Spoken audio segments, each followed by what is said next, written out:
all just sands. Sands.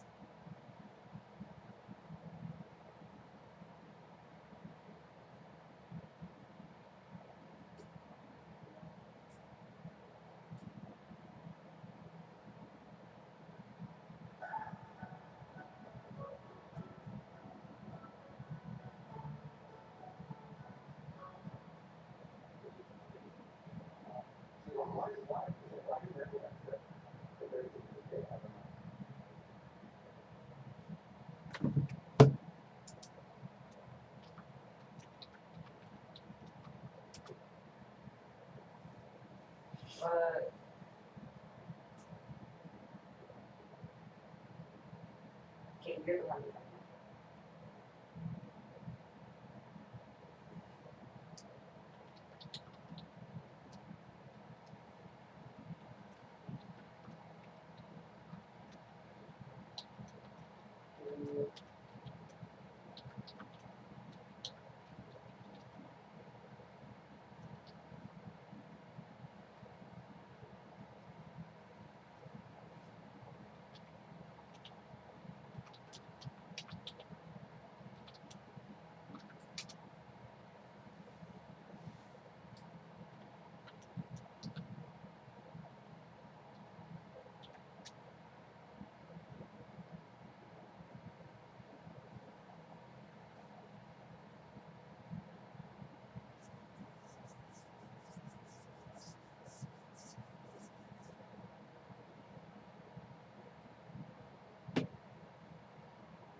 Okay, listen, we are live. We are live. Yo, yo, what is good, everybody? It is the godfather of VR, the ageless wonder, the man, Lincoln Clay, coming at you. Damn, I bit my tongue. Ouch. The man, Lincoln Clay, coming back at you with a live stream of Live from Wakanda because we are live from Wakanda. How's everybody doing today? Is this Mass Effect? No, but I might send out a few guards of the Melage to go grab a copy of Mass Effect. Um, I think we can hear you already hear you, Lincoln. Um, I'd like to think we're not having any technical difficulties. So if you guys are having problems hearing me, just a minute. We'll just do it like this.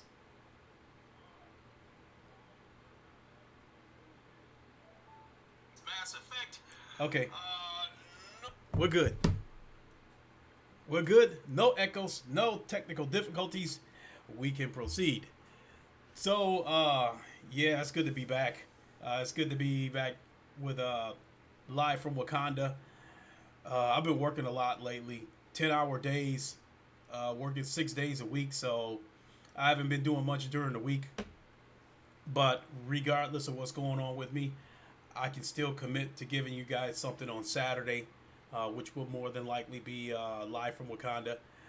And I've been talking about doing this a number of times, of getting the StreamYard, which I'm going to get on that this week and look into it, so I can get back to doing live from Wakanda like I used to with Craig Harris coming on, because I think we had a 1-2 punch chemistry with Craig Harris coming on live from Wakanda. So I look forward to doing that again. So lots been happening. I think a lot of news this weekend, last week, both VR and flat screen gaming. And I would like to ask everybody, as you make your way into the Wakandan Palace room, that you drop a like at the door. um, but yeah, the other thing that I guess so get right to it. The Oculus Quest is already sold out again. It appears to be sold out again for Christmas. It sold out when it first launched, and it was like for like 2 months the thing was like super hard to get because retailers were selling them just as fast as they were getting them in. And then for a minute it looked like Oculus was starting to finally catch up with the demand for the device, and I'm a little disappointed with the numbers that I had heard, because for the high demand that this device was in, I thought they sold like I thought they probably had sold anywhere from 500,000 to 1,000,000, and I think they're sitting on. I would like to think that by now they might be sitting on 200,000. Last reported numbers, well, not reported numbers, rumored numbers was 180,000, and Oculus hasn't given us any official numbers. And I'd like to think that if they would have broke 500,000 or 1,000,000, they would have let us know by now. But so it appears for Christmas. Well, people have been talking about it for a while, that the Oculus Quest was going to be a hot item this year for Christmas, and I kind of took it with a grain of salt. But it looks like that has come. It looks like that has materialized, as it appears to be high up there on the Christmas list. Pug, what is up? PUG. So, Tyrell Wood, who's a VR tech guy on YouTube, made a post that I think it was on Amazon. I think it was on Amazon that the price of the Oculus Quest was like dramatically marked up. I mean, like they jacked the price up on this thing. With the Oculus Quest, you have two models.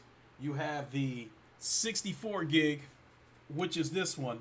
Now, 64 gigs might not sound like that much memory, but actually, a lot of the games on the Quest, the files can be, they usually, what's up, Cold Yogurt? The files usually range around a gig.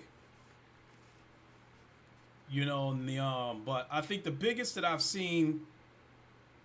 that I've seen might have been Vader Immortal, which I think that the file for that was like 3 gigs, but the file on PC was almost 12 gigs. So 64 gigs is a lot of room. Hindsight is 2020. Now I'm starting to wish that I bought the 128 gig Quest, because I didn't think I would use it that much. But boy, oh boy, oh boy, the more I use this Quest, the more I like it. So anyway, which is 64, you got the 64 gig and the 128 gig. The 64 gig Quest costs $400. The 128 gig Quest costs $500. Now, that post that Tyrell Wood made, I think it was an Amazon post. It had the 64 gig listed for $750 and the 128 gig listed for $1,000. That is really not surprising, because this has been going on for years. When the PlayStation VR first came out, Oculus refused my credit card. It's a big problem. I'm forced to go to Steam instead. Will Oculus, Cold Yogurt, will Oculus accept PayPal? Will it accept the PayPal? Might want to try that. But I think it is necessary to be able to. I don't know if you got a Quest or not. I don't know what you got, Cold Yogurt. I don't know if you got a Rift or a Quest. But if you have both, then that's definitely something to address, because some of these games are cross buy. like the most recent Path of the Warriors that just came out. That game was crossed by it was $15, but I got it on both the Rift and the Quest. Pistol Whip was crossed by, so yeah, if you got both of those headsets, yeah, that might be something you want to get that problem fixed. So about this markup thing, scalping, jacking up the prices, whatever you want to call it. This has been going on for years. Um, the PlayStation VR, when it first tried everything, you said, no, I tried everything, including Twitter. Wow. I don't know what to tell you on that one because I've never had that problem. So I hope you get it fixed. You know, so yeah, I guess if you're gonna have to get your games off of Steam, then it is what it is. Um, though I'm getting the Valve Index, but I want to get Asgard's Wrath. Oh yeah. If you have a debit card, you could try to put that in there. But yeah, Asgard's Wrath is an amazing game, and it's well worth the money. With a lot of these VR games, as I'm sure you probably know, Cold Yogurt, a lot of these VR games, might have a decent VR game might have about 5 or 6 hours of play, whereas Asgard's Wrath, depending on how much you do, and Asgard's Wrath has anywhere from 25 to 40 hours of play. So, yeah, definitely a great game. And for me, it is my game of the year for 2019. Um, I was about to give it the Blood and Truth until Asgard's Wrath came out. Stormland's a great game too. So I would like to put a video together of my top 5 VR games of 2019. But I'd like to do it a little more professional. So that means I'm going to have to get out and do some legwork, download some videos so I can chop them up and put it together in a video, and do it that way rather than make a video like this, a live stream with me just sitting at this chair. I want to do a little. So I'll try to get that done this week. I am off Tuesday and Wednesday for Christmas Eve and Christmas. And I'm hoping to have next week off too because I think I've worked like the last like 6 Saturdays in a row. So, and you said you've tried everything, huh? Yeah, I guess you have to go with Steam to get you through because other than the Oculus exclusive, everything that's on at the Oculus store is at Steam. But hopefully you get that rectified because Stormland and Asgard's Wrath are 2 amazing games. So getting back to this price hike. I was also saying that the PlayStation VR when it first came out I bought the $500 bundle. They had 2 SKUs. The one for $400 that did not come with the Move controllers, and they had the one for $500 that came with Move controllers, which is the one that I bought. For something that people thought was gonna fail, and for something that was not high in demand, I was looking at markups everywhere. I seen everybody marking up the prices of the PlayStation VR when it came out. Best Buy, Walmart, Amazon, Newegg. I seen everybody marking up the price of the PlayStation VR. I think the chopped up VR. Mm-hmm. I think he's AFK. So I think He's AFK.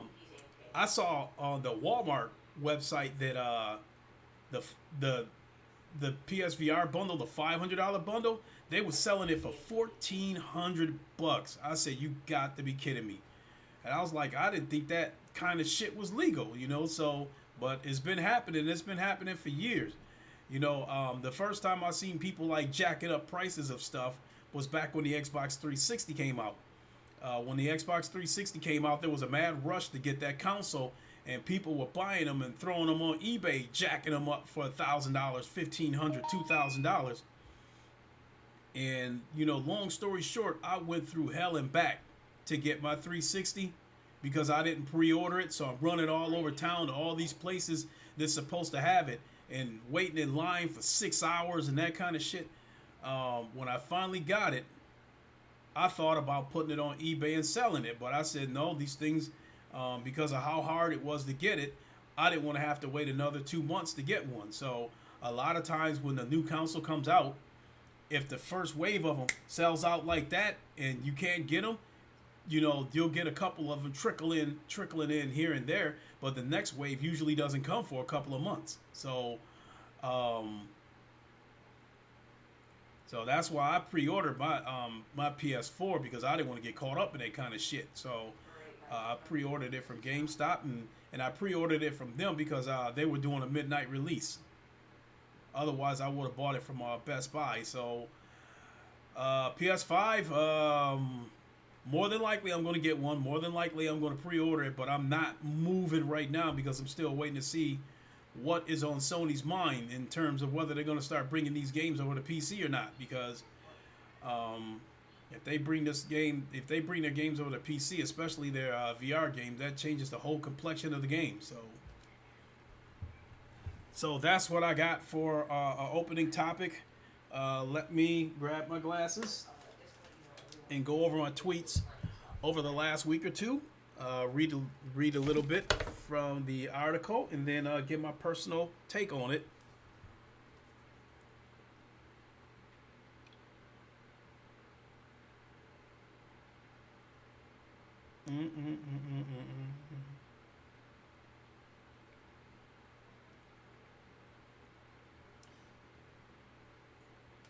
Okay, so first article I got.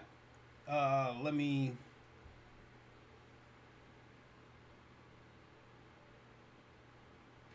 Says here. Oh,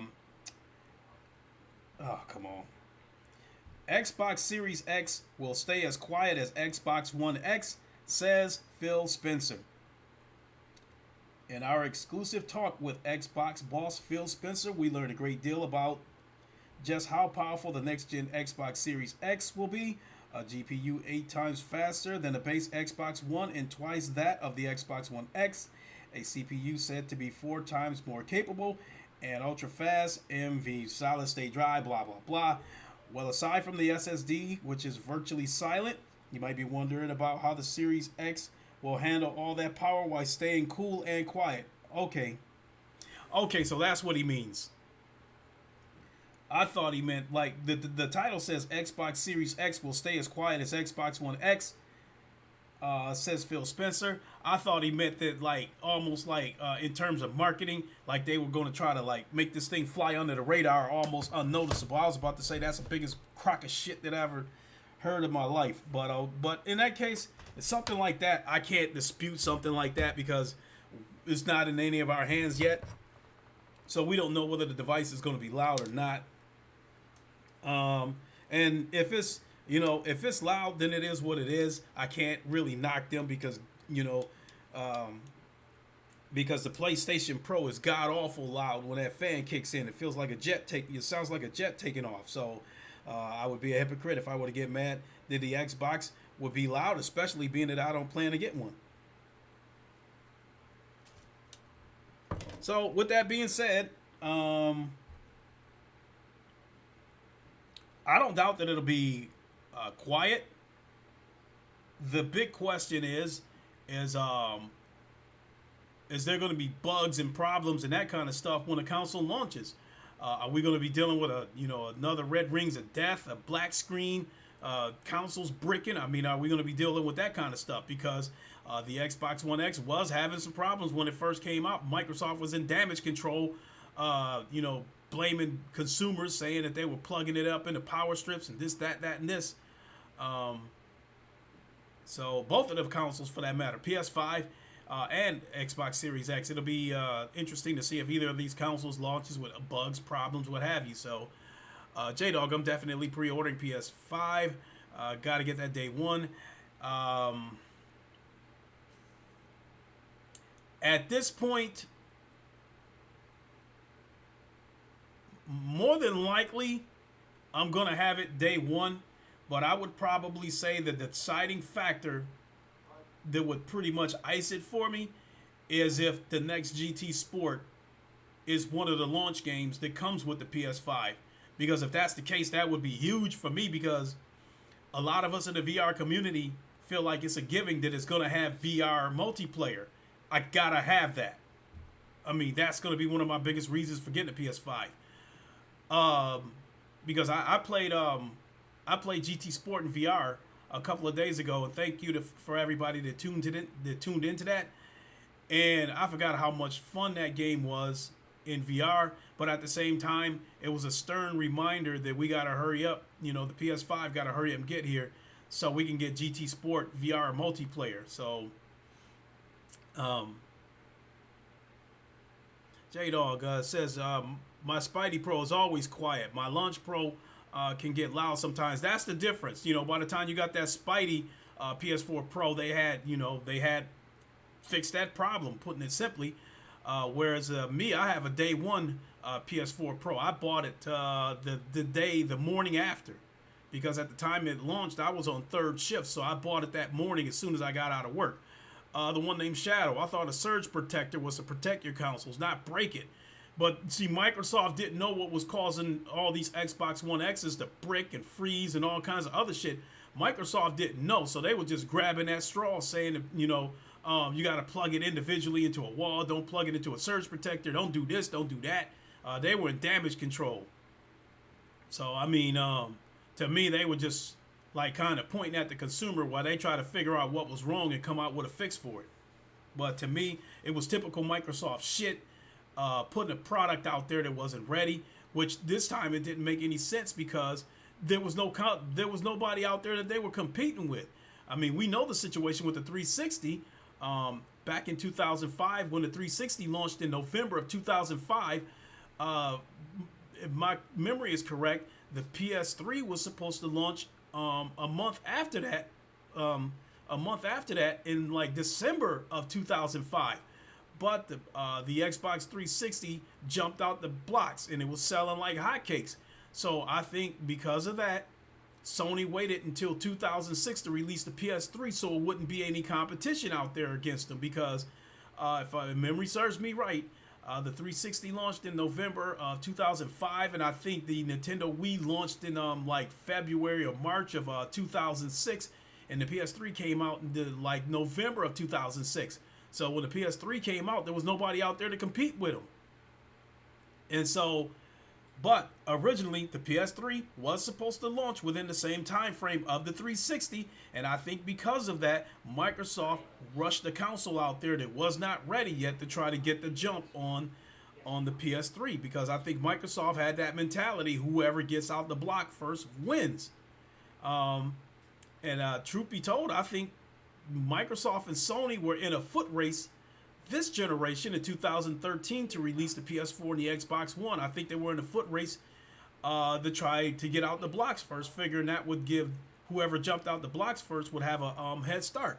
But to me, the deciding factor was, Donnie D opening his mouth, the DRM, the Kinect, being always on, the 24-hour check-in, and the biggest impact was the price, $400 versus $500.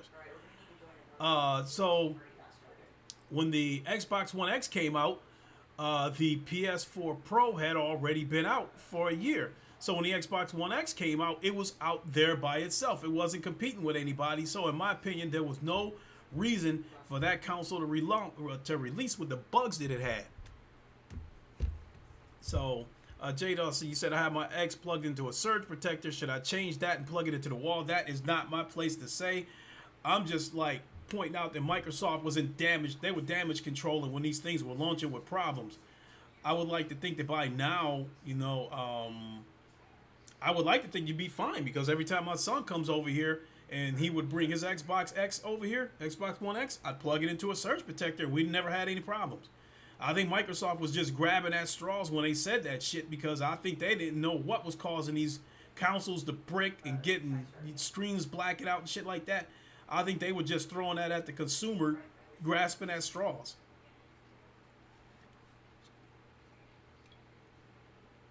Okay, so let's go on to the next subject.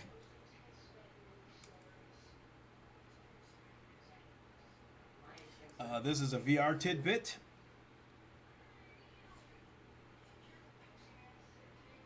Says here, the Soul Keeper The Soul Keeper Chronicles is a new open book. Hold on, let me try that again. The Soul Keeper Chronicles is a new open world dark fantasy VR RPG. The Soul Keeper game universe from Helm Systems is something we've been covering for over 3.5 years now. A new game is rising in the ashes of its predecessor as Soul Keeper VR is being retired in favor of the Soul Keeper. Soul Keeper Chronicles, as it's called, an open world dark fantasy RPG playable in both VR and non VR. Um, I don't know. It's just it has a Dark Souls kind of name to it, and I don't know. It looked like it might be some Dark Souls type of stuff. That's the only reason why I even pointed that out, because if it is a Dark Soul kind of game, that's just more proof that, in my opinion, everybody needs to try VR at least once, because no matter what your preference is in game, there's a VR game out there for you. Um, I've said it before. If you like first-person shooter games on the PlayStation VR, you've got Firewall Zero Hour, and then over on PC on Steam and Oculus, you got a ton of first-person shooter games. I mean, more than you can count. Racing, over on PSVR, you got GT Sport and Drive Club, which I don't know if the servers are still active or not. But over on PC, you got a lot of them. There's a ton of them over there. Project Gotham 2, Assetto Corsa, Competition, Race Room, iRacing. There's a lot of them in VR. If you story type games like God of War, I think Asgard, like God of War, this generation is definitely one of my favorite games of this generation. The game looked excellent.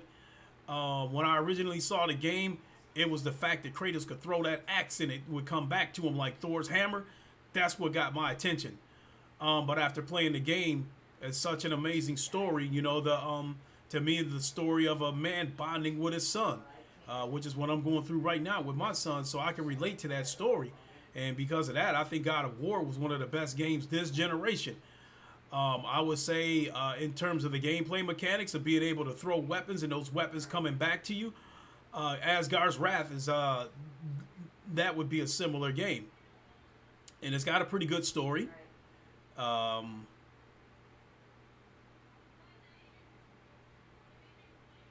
don't know.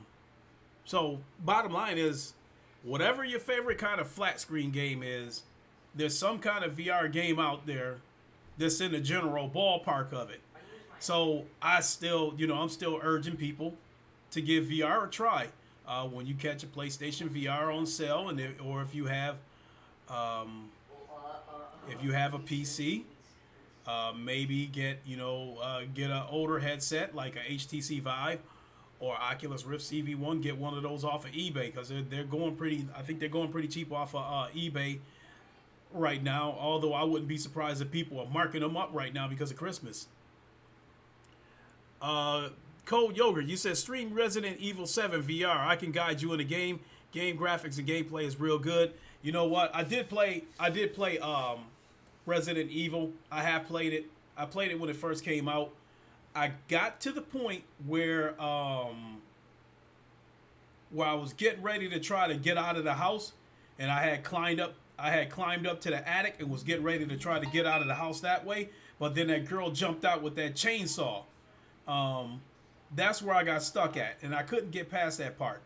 So if it really boiled down to it, I can't play Resident Evil, especially now that I've got my VR legs under me. Now that I've been playing VR for a couple of years. Yeah, I don't do very well with horror games, but if it really came down to it, I can work up the nerve to play Resident Evil. Therefore, I will try it again soon. I had to move around when I changed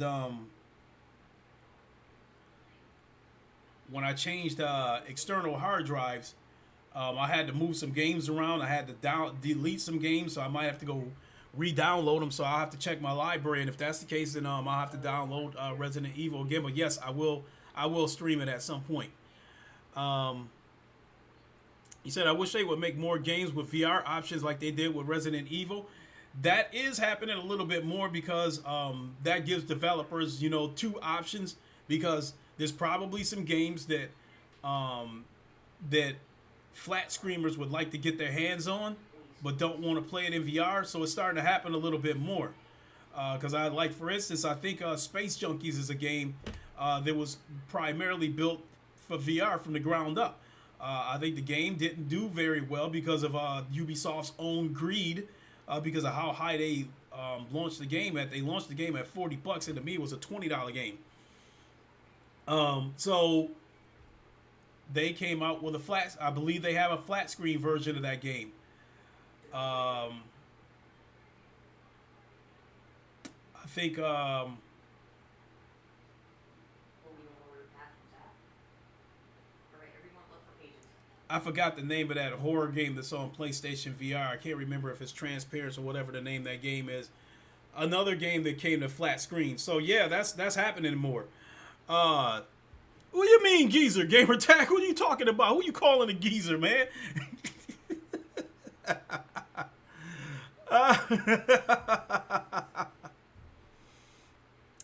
J Dog, you said GT Sport would be even better if it were made like Resident Evil and its full VR option. That's what I think is going to happen next generation when the PS5 comes out.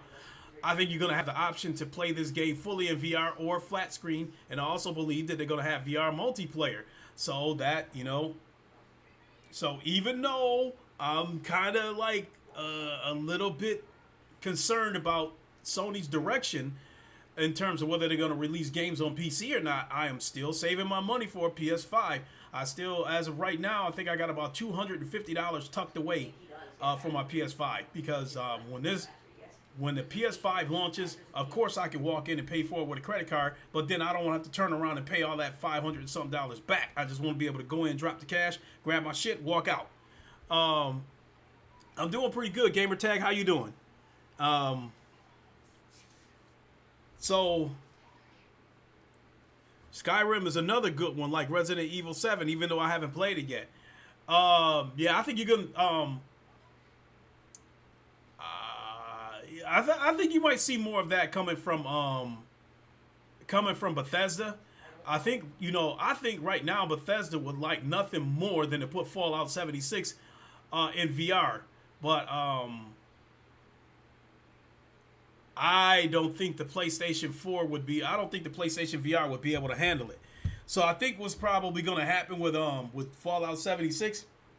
I think when the PS5 comes out, I think they'll have hardware that can handle it. So don't be surprised if you see Fallout 76 in VR once the PS5 comes out, because of the perceived power that the PS5 is going to have. I think you'll be able to release it on PC and the PlayStation VR at the same time without having to water it down, because I think that's the situation right now. I think there's a big issue with hardware limitations of the PlayStation VR, having to water games down, the mapping of the controllers, and then I think for the most part Sony doesn't really mess around with that early access shit. So I think Sony doesn't really let people put games on their format until it's done. So.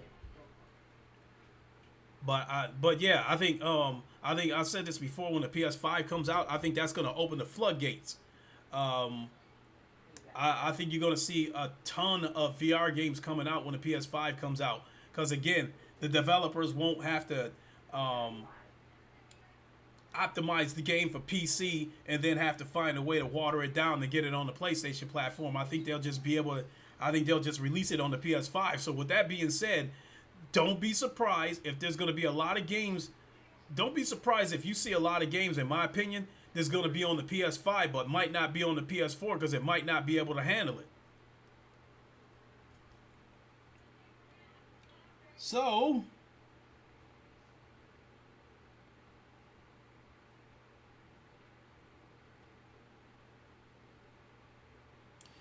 see your message right there, gamer tag, in our private chat. I'll answer that. I'll answer that in the VR link, but I'll go ahead and answer it now too.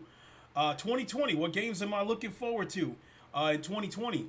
As far as flat screen games, I'm looking forward to The Last of Us 2 and the Ghost of Tsushima. That's it. I'm not interested in any other flat screen games. VR games, I am looking forward to Iron Man VR. I am looking forward to Half-Life Alyx. I am looking forward to Lone Echo 2.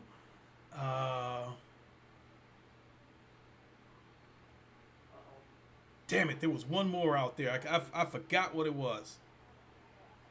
Oh, and Medal of Honor. Medal of Honor VR. That's the other one that I'm looking forward to. So those are the ones that I can think of off the top of my head. You know, Iron Man VR, Medal of Honor, Half-Life Alyx, and Lone Echo 2. But that's not to say that you know how VR games come out a mile a minute. So there's some other games that I'm looking forward to, like Lo-Fi. I'm looking forward to that. And Panther's another one that I'm looking forward to. But they are not at the top of my list like Half-Life Alyx is. But yeah, so I think game-wise, I think 2020 is going to be a hell of a year because I think not only are we going to get a lot of great games, I think we're going to get these developers they're moving further and further with gameplay and optimizations. These games are looking and running better in VR. So I think in that aspect of optimization and gameplay, I think 2020 stands to be the best year in VR yet. I think this year was the best year in VR in terms of both games and hardware because we had a lot of headsets come out this year. You know, we had the Oculus Rift S, we had the Oculus Quest, the HP Reverb, the Valve Index, the Vive Cosmos. So I mean, that was a lot of headsets this year. So now that we got all the headsets out of the way, next year they can focus on getting the games out for them. So I think 2020 is going to be a great year. And I don't know. I think 2020 is going to be a huge year for the Oculus Quest. More and more games are popping up at the Oculus Quest. I talked about it at the beginning of this podcast, how the Oculus Quest looks like it's sold out. It is definitely in demand. More and more games are popping up for the Quest. I'm spending more and more time on my Quest. As a matter of fact, the majority of the games that I played this week were on my Quest. I barely touched my PC. I think the only times I touched my PC was to do those streams when I did Dead Buried and when I did the lab. Other than that, all the gaming that I did was on the Quest this week. I finally, burned it in my head not to expect a lot in terms of the graphics, but the freedom of no wires and the convenience of being able to take it anywhere in my apartment. I'm loving that so much. So, and then, and boy, oh boy, Star Trek, the Bridge Crew on the Oculus Quest. That was like, all right, Ubisoft, I think y'all some greedy people, but I love it that you brought Star Trek Bridge Crew to the Oculus Quest. I absolutely love it. Which is a good standalone VR. D-Truth, no question. It's the Oculus Quest. Don't go messing with the Oculus Go and all that shit, because that's mostly media.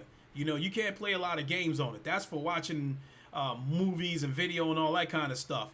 And that's been a topic this year too, about how Oculus basically marketed the Oculus Go as if it was the Oculus Quest on Black Friday. So there's people out there who are concerned that because of the way Oculus marketed the Go, there's probably going to be some people that's going to open that box up, see an Oculus Go. When they find out that it doesn't function like the Oculus Quest, they're probably going to be disappointed, and that could leave a black eye on VR in general, because even though VR is advancing, there are still people out there who are still apprehensive about VR, and they're looking for the first reason they can think of to reject it.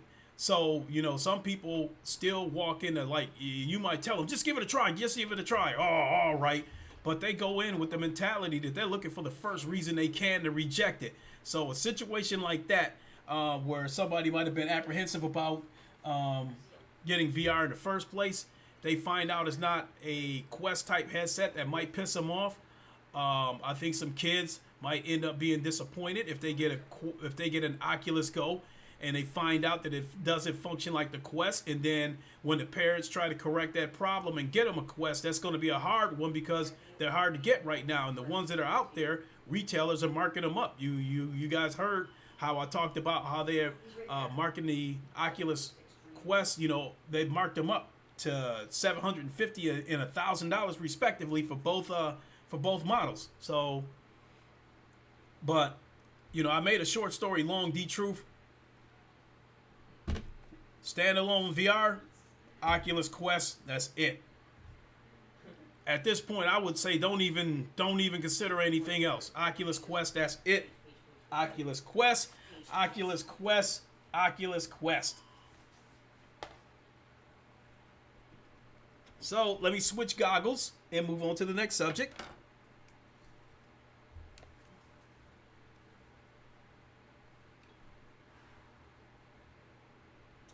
Oops.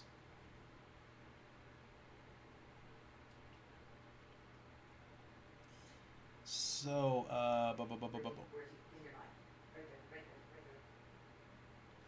let's see here. Randy Pitchford doesn't seem to be impressed with the Xbox Series X, and he calls out Phil Spencer. I'm only going to read a little bit of this. Cold Yogurt, you said you get to fly spaceships to outer space, and warping and landing on other planets way cooler than Skyrim. I absolutely love Star Trek Bridge Crew. Somewhere in between here, I'm going to tell you guys a little story about one of my best experiences on Star Trek Bridge Crew.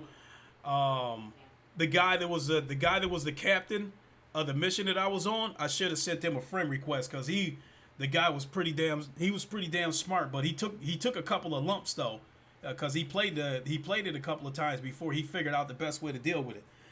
So on Randy Pitchford calling out Phil Spencer, Gearbox founder Randy Pitchford has taken to Twitter to call out Xbox head Phil Spencer following a tweet about the upcoming Xbox Series X, or simply Xbox. Microsoft's executive president of gaming took to Twitter to respond to an article from Eurogamer's Digital Foundry on next-gen Xbox, the Series X. In the article, Eurogamer mentions that the power increase for the Series X over the original Xbox One and Xbox One X is likely achieved through increased processor frequency instead of transistor density. According to Moore's law, transistor density on a microchip should double about every 2 years, but this pace appears to be slowing down. Oh boy. So let me see what Randy Pitchford is saying, because it looks like they going back and forth over technical shit. Randy Pitchford says in a tweet, he says, is Moore's law slowing down? How many transistors in the Series X? What if Moore's law is more like 4-minute mile? Your ambitious messaging for the Xbox One X was inspiring, but for the Series X, well, this feels more like an excuse. Which I actually did respond to Phil Spencer's tweet, because this one that I'm about to read. In fact, I'll even show you guys that I responded to the tweet. Phil Spencer says DF does good work, which I'm assuming that he's talking about Digital Foundry. It says DF does good work as Moore's law slows down. Our performance ambition increase. It will lead to design innovation. Software innovations like VRS will also be critical. Xbox Series X rewrites the rules of console design, and the power level should be extraordinary. So let me get this screenshot here and put it up to the camera, because I don't feel like doing this and doing that. Blah blah blah. Whoa.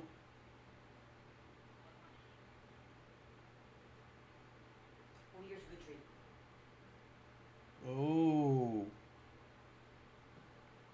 just a minute here. Oh, he got it.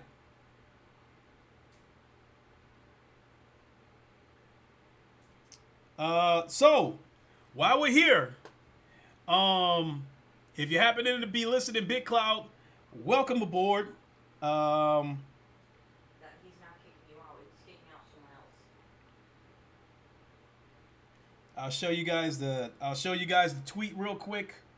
From Big Cloud, I sent him my Oculus Rift CV1. and looked like he just opened the box up. And he sent me a shout out on Twitter. Um, I can't wait I can't wait for you to get that thing hooked up, Big Cloud, and let me know what you think.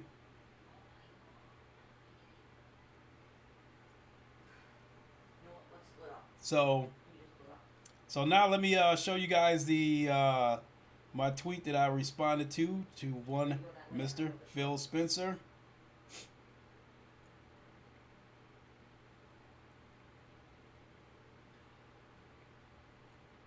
So, Phil Spencer talk about Digital Foundry does good work, blah blah blah, and then I responded by saying, of course, Digital Foundry does good work when you pay them to do it. So that was my response to one Mr. Phil Spencer. All right, so let's go ahead and move on to the next subject. And once again, everybody, thanks for popping in. I haven't had a chance to see, how many likes we got. So if you'd be so kind, while you are in our gracious city, our beautiful city of Wakanda, if you'd be so kind to hit the like button.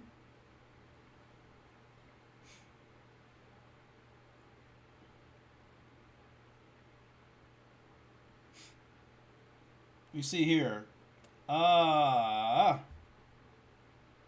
Typhoon Studios joins Stadia Games and Entertainment. Working with some of the best game creators in the world, we've learned that a successful studio comes down to great people who have a vision to execute on the best ideas.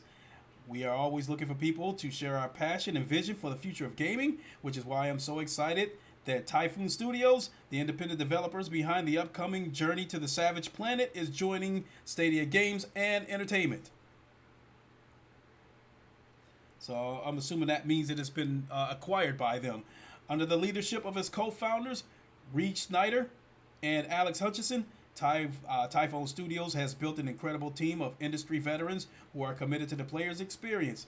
The Typhoon team will be joining our first Stadia Games and Entertainment studio that is based in Montreal and led by Sebastian Puel. So, they've been acquired. Which I think I had heard that earlier this week that they had been acquired by somebody. So, but there's something like that.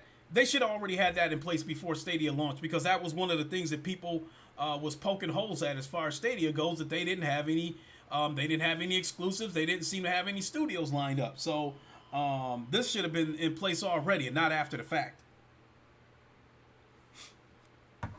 Next up, which I would like to think some of you VR centric people probably already know. Oh no, this isn't the one I thought it was. Oculus Quest gets dynamic fixed foveated rendering to balance quality and performance. I'm not going to go too deep into this because the Oculus Quest now has dynamic fixed foveated rendering feature, which developers can use instead of manual setting the FFR level. Fixed foveated rendering is a rendering feature that developers can use on Oculus Quest. It renders the peripheral of the lens at a lower resolution than the center, making it easier for the software to maintain a consistent and comfortable frame rate by shaving down details in places that are less noticeable. There are 4 levels of FFR developers can choose from: low, medium, high. Okay, so in to put it in simple terms, whatever the game is that you're playing, wherever the focus is, that's where the resolution is going to be the best. I guess stuff in the background that's not that noticeable, it's gonna lower the resolution on that, so the Quest can maintain a consistent frame rate. So put that in simple terms.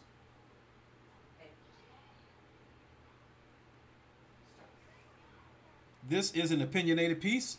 This comes from, it says Checkpoint. PS5 will either be sold at a significant loss or at a $400 plus RRP.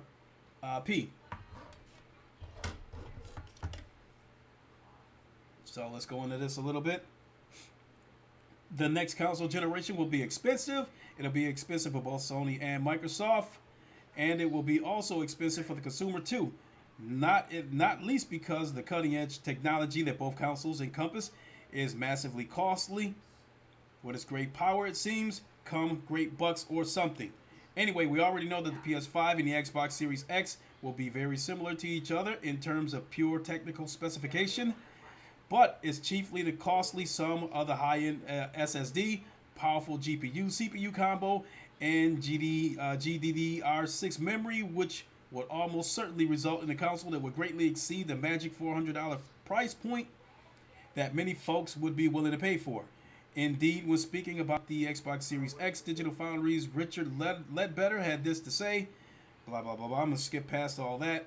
Okay, you can stop now. Equally, though, the Ledbetter feels that the Xbox Series X and by proxy the PS5 will cost more than the $400 sweet point.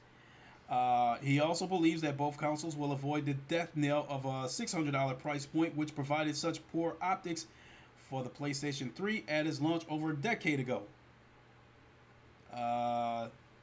Furthermore, confirming the notion that both Sony and Microsoft would be walking the tightrope of either making a loss on each console sold or pricing their offerings at a premium RRP.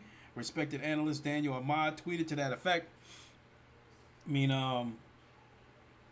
in my opinion, they're not really telling us anything that we all don't already know. It is pretty much the belief of a lot of people that whatever they sell this console at, if they sell it at $500, both of them are still going to be taking a loss. For the PS5, I had said, a while back, I was saying that I was prepared to pay $600, even $700 for the console. But now that now that this shit's been dangling around about PS5 games possibly going to PC, then no, I'm not gonna spend $700 for a console if their exclusives wind up on PC. So I need more. We're waiting for clarity from Sony. But at this point, it's still likely that I will get the console day one. I think $500 is going to be the price point, at least on the PS5. In the case of the Xbox, there are people speculating that since there's going to be two queues, Anaconda and Lockhart, that they think that the consoles will probably cost $400 and $600. Lockhart is going to have power equivalent to the PlayStation Pro. In my opinion, they will have no choice but to price that console at $300 because once the PS5 comes out, the PS4 Pro will basically become the base PS4, and it is expected to sell for $300. So with that being said, Lockhart, in my opinion, they basically have no choice but to sell that at $300. Otherwise, a lot of people are going to be picking up PlayStation Pros over Lockhart. But at the same time, because Lockhart might be $300, that might make Microsoft feel like that they can jack the Anaconda up to $600. But I do think, like I said, I do think the PS5 is going to be $500. I just cannot speak for Microsoft because they seem to, I don't know, they like overpricing their consoles.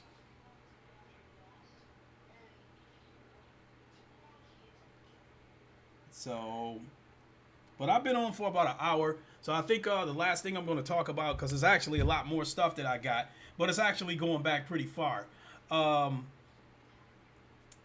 There is 3D rudder support for the Oculus Quest through QuestLink.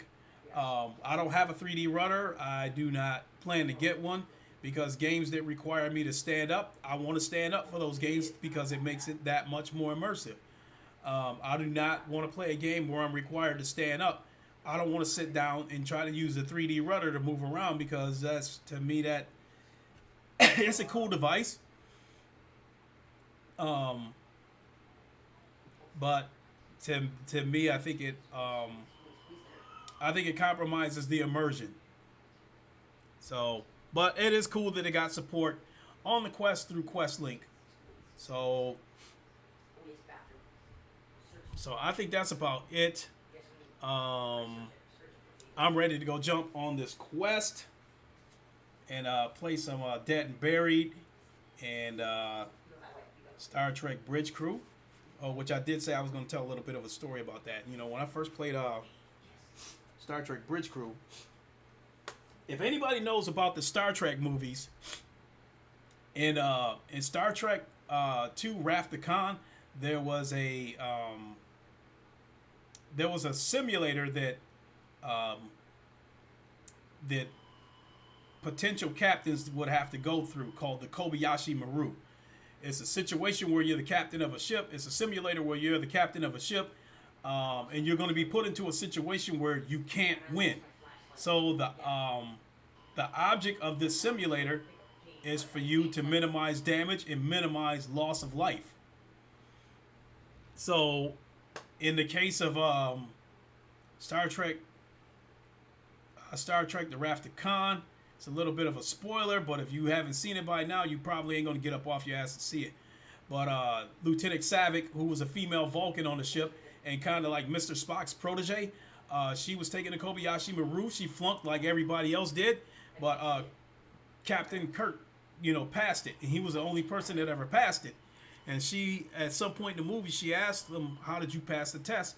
And he got into the simulator and changed the conditions that the ship could be rescued, and that's how he was able to pass the Kobayashi Maru. So he essentially cheated. On Star Trek Bridge Crew, you go through the Kobayashi Maru. You are put into a situation where you cannot win. And again, the object is to minimize damage to the ship, and in this case, save as many lives as possible. You go on a mission. You're going out to this planet, and there are people stranded on that planet. You need to beam them aboard your ship. You need to beam up as many survivors as possible. But I think you can only bring the survivors up 4 at a time. And the thing about it is, everything on the ship requires power, and there's only so much power. The shields require power. The phasers require power. The photon torpedoes require power. The engines require power. The warp drive requires power. All that stuff requires power, and there's only so much of it to go around. When the ship's under attack and the ship gets damaged, all those different features of the ship, when they get damaged, you have to divert power to those damaged areas to fix it. So that even taps into your power even more. So in the Kobayashi Maru, you go to a planet, you need to beam up survivors. Well, while you're beaming up survivors, you're being attacked by either Klingons or Romulans, and you're outnumbered. 3 Klingon bird of prey, a starship cannot beat 3 of them. It can beat 1 of them, but it can't beat 3 of them.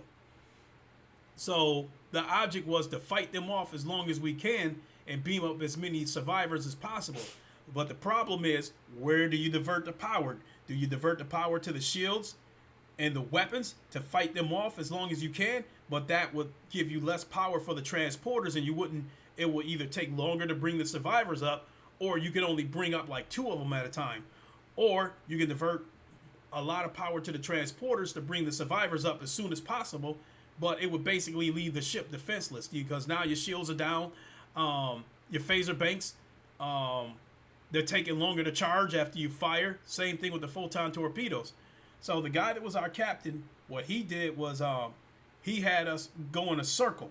I don't know why, but we were going in a circle as we were beaming survivors aboard the ship, and we pulled 23 survivors up. And I guess he said his previous record was 17. We pulled up 23 survivors, and we probably could have got 27 up, but we were risking getting the ship destroyed because we were starting to take a lot of damage. So after we pulled up the 23 survivors, then we hit the warp drive and got out of there. So I should have friended that guy at the time, because he was a pretty good captain. But yeah, that's one of the great stories I got about Star Trek Bridge Crew. And now that it's on the Quest, I expect to have a lot more stories to tell about that game. And not only that, another thing that Star Trek Bridge Crew, that game coming to the Oculus Quest means more to me than you guys will ever know, because I've said this before in the past that, my father is a huge Trekkie. My father, in his younger days, he was the biggest Trekkie that you would know, but didn't go to the extremes. So like, so to put it simply, anybody that liked Star Trek more than my father, they were going to the extremes. They were the ones that were wearing the Star Trek uniforms, carrying the Star Trek communicators, having Vulcan ears on. You know, they were taking it to the extremes. Those were the only people that liked Star Trek more than my father did. And at the beginning of Star Trek Bridge Crew, when you're coming around that space station and you first see that ship there and you see how huge it is, it just is jaw dropping. It's something that I never get tired of looking at. But my father is his health is failing. He's in really bad health, so much to the point that I don't think he's going to be around much longer. To put it in realistic terms, I think I'd probably give him another 2 years, and his health is so bad that he basically can't travel. So I would not have been able to bring him over here for him to sample Star Trek Bridge Crew.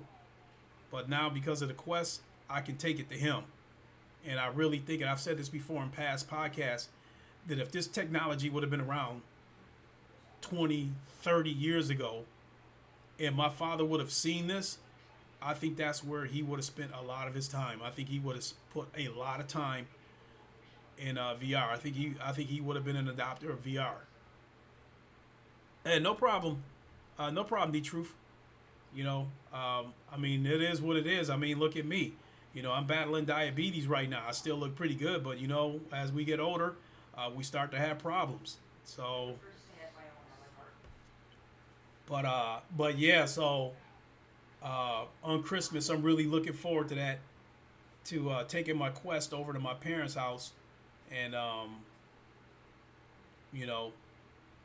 throwing that quest on my father's head and letting him see a starship in its actual size. Because as a kid, watching the Star Trek TV shows, I always had to use my imagination to gauge how big a ship is. Look up in the sky and just imagine that the Enterprise was there and gauge how big it is. Virtual reality has basically made that reality. So I am really happy about Star Trek Bridge Crew coming to the Oculus Quest. It really means a lot to me. When I saw Gamertag playing it, I immediately flew home. Because when I saw it, I'm like, what is he doing playing Star Trek Bridge Crew? This game has been out for a couple of years, but when I saw Quest over in the corner, I was like, holy shit. And hauled ass to get home to hurry up and buy that game. So, and it's such a convenience to be able to play that game anywhere, sitting on the couch, sitting on the bed, sitting in a chair, wherever. So that's basically what I'm going to be doing. My son's on the PC right now playing VR chat like he always does, but it doesn't really make a difference anyway, because if he wasn't here, I'd probably be on the Quest anyway, because it was so much more convenient. And I've been playing a lot of Dead and Buried this week. That game is it creeped up on me. Graphics aren't impressive. It's a cartoony looking game which just got the kind of graphics to me that's caught between PS2 and PS3. But the game is fun. I've really been enjoying the game. You getting up in there at the age yourself, bro? Yeah, I know what you mean. But I think in today's climate, video games, VR, flat screens, it's for everybody.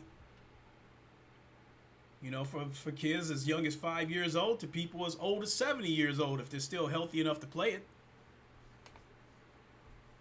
But I've been playing a lot of Dead and Buried, a lot of Star Trek Bridge Crew. And then tonight, I think today's the 21st.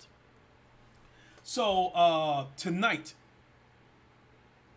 I am going to watch another basketball game in VR. I don't think this is a free game, but if it's a game where I can just pay for a single game, then I'm going to go ahead and do it, because I really enjoyed Sunday night watching that game in VR, in full VR. And then, you're going to move around to different sections of the stadium. But when they give you that angle, when you're in the upper deck seats, I swear it feels like you are actually in the stadium. You know, you almost want to get up and go to the concession stand to go get a beer and a hot dog. I mean, it feels so immersive. So if you should happen to get a VR headset, I urge you to download the next VR app. And if you have the Oculus Quest, I urge you to download the Oculus Venues app because that's where the best experience is at in terms of being able to watch these NBA games in VR. Cold Yogurt, nice Lincoln. I buy games on PS4 phone app. If you set your PS4 to sleep, it automatically downloads purchase games before you come home. It's sweet. Yeah, absolutely. I still have my PlayStation Vita for that matter. I also have a PS4 that I'm going to sell at some point. I bought it for my son a couple of years ago, and he never used it. And the thing is damn near used. I mean, not used. I meant to say it's damn near new, because he didn't touch it. You know, because he played mostly his Xbox One X because he loves the Gears games. And now that he doesn't even touch his Xbox One X that much because he loves stuff like VR chat and Pavlov. So my son is full blown VR, and I think the majority of the stuff that he does when he games is in VR. So with that being said, I am going to get ready to boogie on out of here. I'm getting a little bit scratchy. Big Cloud, if you should still happen to be listening, I'll be in touch with you today, to walk you through how to set that CV1 up. And with that being said, I'm going to boogie on out of here. Thanks, everybody, for watching. I really appreciate it. Thanks for coming to Wakanda. As you board your shuttles to head out, we will be providing you with care packages and parting gifts. So thanks for coming to Wakanda. We will not have it all. In my M'Baku voice. We will not have it. I say, we will not have it all. Aye. M'Baku.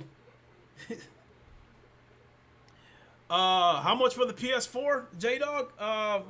It's damn near new. It's a 500 gig. I was looking to sell it for $200, but I was going to throw like 7 games in it.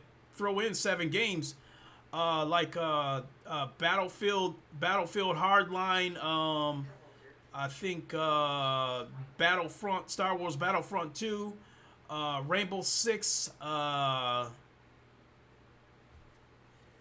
So, once I make a clear decision whether to sell it or not, I'll post it on Twitter or something. So keep your eyes open for that. With that said, I'm going to go ahead and